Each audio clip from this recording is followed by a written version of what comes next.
ਮੈਂ ਤੁਹਾਨੂੰ ਇੱਕ ਗੱਲ ਦੱਸ ਦਿਆਂ, ਪਿਓ ਵਰਗਾ ਯਾਰ ਕੋਈ ਨਹੀਂ ਜੇ ਦੁਨੀਆ ਤੇ। ਓਏ ਹੋਏ ਪਿਓ ਵਰਗਾ ਯਾਰ ਕੋਈ ਨਹੀਂ ਜੇ ਦੁਨੀਆ ਤੇ। ਉਹ ਕੀਤੀ ਖਿਦਮਤ ਜੁੰਦਿਆਂ ਜੇ ਨਾ ਮਾਪਿਆਂ ਦੀ,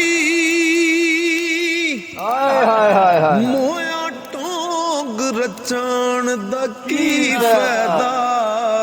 ਵਾਹ ਵਾਹ ਪਹਿਲਾਂ ਕੋਲ ਬਹਿ ਕੇ ਦੁਖੜਾ ਫੋਲਿਆ ਨਹੀਂ, ਹਾਏ ਹਾਏ ਹਾਏ ਪਿੱਛੋਂ ਰੋਣ ਕਰ ਲਾਉਣ ਦਾ ਕੀ ਫਾਇਦਾ। ਹਾਏ ਹਾਏ ਸਾਹ ਹੁੰਦਿਆਂ ਭੁੱਖ ਨਾ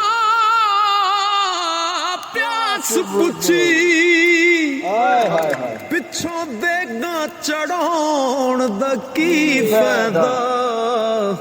ਓ ਯਾਰੋ ਜਿੱਦੇ ਤੇ ਮਾਪੇ ਨਾ ਰਾਜ਼ੀ ਹੋਵਣ, ਹਾਏ ਹਾਏ ਹਾਏ ਉਹਦਾ ਮੱਕੇ ਵੱਲ ਜਾਣ ਦਾ ਕੀ ਫਾਇਦਾ।